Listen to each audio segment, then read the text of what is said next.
அன்பு தமிழ் மக்களே வணக்கம்.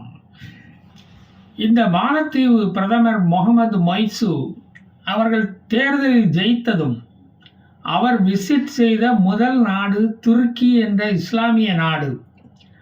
எப்பவும் பாரம்பரியமா மதசார்பற்ற நாடான இந்தியாவுக்கு வருவதுதான் இதுவரையில் வாடிக்கை. அதை மாற்றியதிலிருந்தே அவருடைய நோக்கம் உங்களுக்கு புரிந்திருக்கும். தேர்தல் பிரச்சாரத்தின் போதும் சீனாவை ஆதரித்துதான் அவர் பேசினார். சொன்னதை செய்வோம் என்று சொல்லும் வகையறா அல்லவா அவர். ஏற்கனவே ஒரு சீன ஆதரவாளர் தான் அவர். தேர்தல் செலவுக்கு சீனா உதவி இருக்கலாம். அந்த நன்றி விசுவாசம் இருக்கத்தானே செய்யும். அது இன்னும் விரைவில் வெளிப்படும் என்று நாங்கள் எதிர்பார்த்த அந்த வேளையில் அவரது சீன பயணம் உடனடியாக அமைந்தது. இப்போது அவர் சீனாவில் சுற்றுப்பயணத்தில் இருக்கிறார். அங்குள்ள ரோஹிங்கியா முஸ்லிம்களை சீனா கொன்னதை சட்டையை பிடிச்சி தட்டி கேட்க போயிருக்கலாம். நாம் என்ன கண்டோம்? சீன விஜயம் செய்தியே உங்களுக்கு ஏகப்பட்ட தகவல்களை உங்களுக்கு சொல்லும். இலங்கை ஹம்பன் தோட்டா துறைமுகத்தை அடகு வைத்து துட்டு வாங்கினது போல மாலத்தீவிலும் நடக்கும். இந்தியாவுடன் இதற்கு முன்பு இருந்த இஸ்லாமிய அரசாங்கங்கள் நட்புடன் தான் இருந்தது. இப்போது இந்த மாதிரி நாங்கள் இருக்க மாட்டோம் அப்படின்னு நாசுக்காக உணர்த்தியுள்ளது இந்த மாலத்தீவு. குளத்திடம் கோவித்து கொண்டு கழுகாமல் போனால் யாருக்கு நாரும் என்பது அவர்களுக்கு கூடிய விரைவிலேயே தெரியும். இதற்கெல்லாம் முத்தாய்ப்பாக ஷகீல் ரமீஸ் என்ற ஆளுங்கட்சி உறுப்பினர் மோடி ஸ்வச் பாரத் என்று எவ்வளவு முயன்றாலும் மாலத்தீவு மாதிரி சுத்தமாக இந்தியாவை வைக்க முடியாது என்று ஒரு திராவிட மந்திரியைப் போல கூறியிருக்கிறான். மரியம் ஷியூனா, மல்ஷா என்ற 2 பெண் மந்திரிகளும் இதில் அடக்கம். ஹசன் ஜிகானா என்ற ஒரு மந்திரியும் ஒரு திமுக காரனை போல மோடியை சிறுமைப்படுத்தி திராவிட ட்வீட் போட்டிருக்கிறான். மோடியை கிண்டல் செய்வதாக நினைத்து மோடி ஒரு கோமாளி, இஸ்ரேல் கண்ட்ரோலில் உள்ள ஒரு பொம்மை என்று வாய்க்கு வந்ததை எக்ஸ் வலைத்தளத்தில் போட்டு குளிர் காய்ந்து இருக்கிறான். அவர்களது எக்ஸ் வலைத்தளம் இப்போது முடக்கப்பட்டு விட்டது. ஆனால் மோடி எதையுமே செய்யவில்லை. நல்ல வேளை நீ எதையுமே செய்யலப்பா. கேட்பரிஸ் சாக்லேட்டு தான் சாப்பிட்டுக்கிட்டு இருந்த. போப்பாவும் வாப்பாவும் வாங்கி கட்டிக்கிட்டு போனது தான் மிச்சம். மோடி எந்த ட்வீட்டும் போடவில்லை. விஸ்வகுருவுக்கு என்ன செய்ய வேண்டும் என்று தெரியாதா என்ன? அவர் ஜனவரி 2ஆம் தேதி லட்சத்தீவுக்கு சென்று வந்த பின்பு தான் இவ்வளவும் நடந்துள்ளது. ஒரு வயசான மனுஷன் லட்சத்தீவு கடற்கரையில உட்கார்ந்து இருந்தா அதுக்கு இவ்வளவு ரியாக்ஷனா? லட்சத்தீவு கடற்கரையில வாக்கிங் போனா அதுக்கு இவ்வளவு ரியாக்ஷனை காட்டணுமா? லட்சத்தீவு தலைநகர் கவரட்டியில் இன்டர்நேஷனல் ஏர்போர்ட் கட்டுவோம் என்று அறிவித்தால் உங்கள் ரேடார் ஏன் அலறுகிறது? ஸ்டவ் ரிப்பேர் பண்ணுறவனையாவது கூப்பிட்டு ரேடார் ரிப்பேர் பண்ணுங்கப்பா. இந்தியாவில் உள்ள செலிபிரிட்டிகள் பல பேர் உடனடியாக பேசினார்கள். அதில் முக்கியமானவர்கள் சச்சின் டெண்டுல்கர் தான். லட்சத்தீவில் கிரிக்கெட் விளையாடிய போட்டோவை போட்டிருந்தார். சல்மான் கான் நடிகர் லட்சத்தீவு தான் ஒரு ஸ்டன்னிங் பியூட்டி என்று அழகை பாராட்டி போட்டிருந்தார்.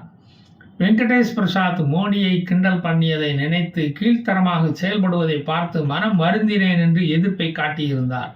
கங்கனா ரணாவத்தும் தனது வலுவான எதிர்ப்பை காட்டியிருந்தார். ஜான் ஆப்ரஹாம் என்ற நடிகர் நான் போக விரும்பும் இடங்களில் லட்சத்தீவு தான் முக்கியமானது, மாலத்தீவு அல்ல என்று கூறியிருந்தார். நன்றி மறப்பது இவர்களுக்கு நன்று என்று இவர்கள் பலமுறை நமக்கு காட்டியவர்கள் தான். 2020ஆம் வருடத்தில் மாலத்தீவுக்கு 600 டன் மருந்து பொருட்கள், கொரோனா தடுப்பூசி, உணவுப் பொருட்களை அனுப்பி வைத்து ரட்சித்தது இந்தியா. அங்குள்ள மக்கள் இந்தியாவை வெறுக்கவில்லை. இந்த அரசாங்கம் தான் இந்தியாவை வெறுக்கிறது. அதற்கு காரணம் இந்துக்களுக்கு மட்டும் புரியும். இப்போது பாய்காட் மால்தீவ்ஸ் என்ற ஹேஷ்டேக் ட்ரெண்டிங் ஆகி கொண்டு வருகிறது.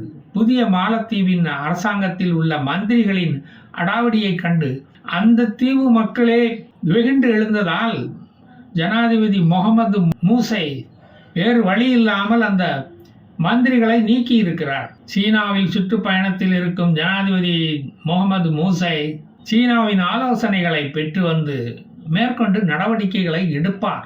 அவர்கள் ட்வீட் போட்டது அவர்களின் சொந்த கருத்து.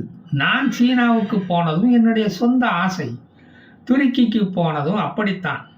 அது அரசாங்கத்தின் கருத்து அல்ல என்று விளக்கம் சொல்லி இருக்கிறார்.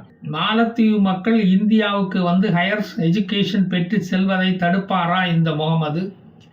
அவர்களுக்கு இந்தியா ஒதுக்கி வைத்திருக்கும் இடஒதுக்கீட்டை கேன்சல் செய்து விடலாமா?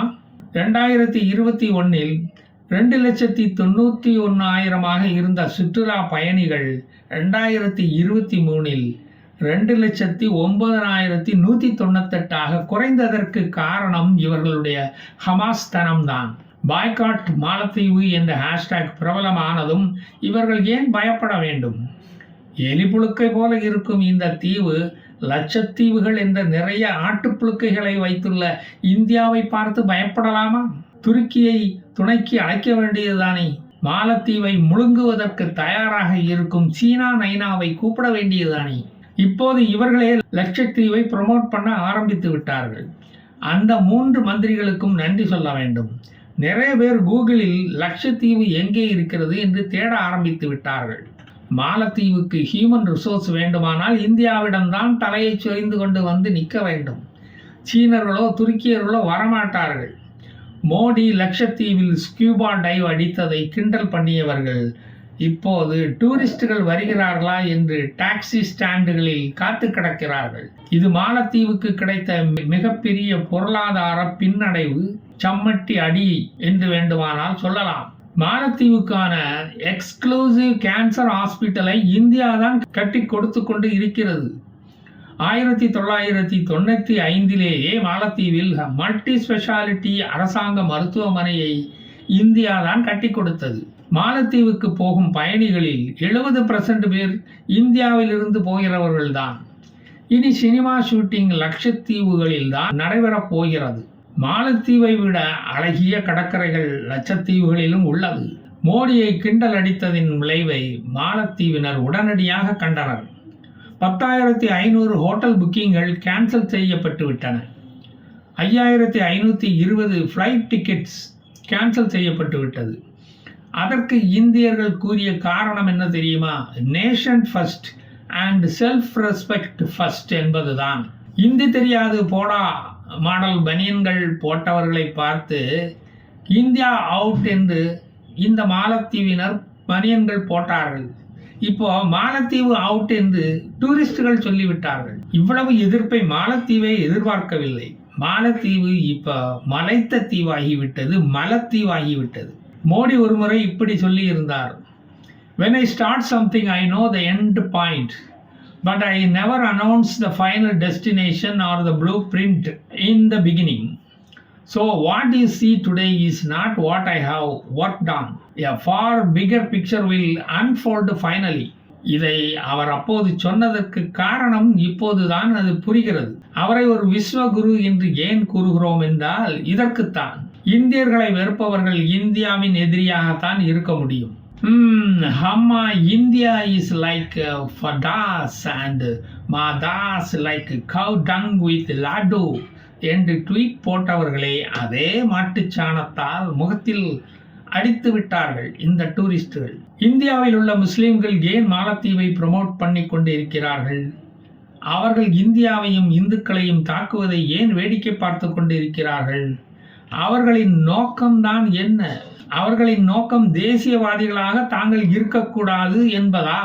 அதற்கான பதிலை இஸ்லாமியர்கள் விளக்கி சொல்ல வேண்டும். ஒரு தேசம் மதங்களை கடந்தது என்பதை அவர்கள் உணரும் நாள் வெகு தூரத்தில் இல்லை. நான் மீண்டும் வருவேன். ஜெய் ஹிந்த்.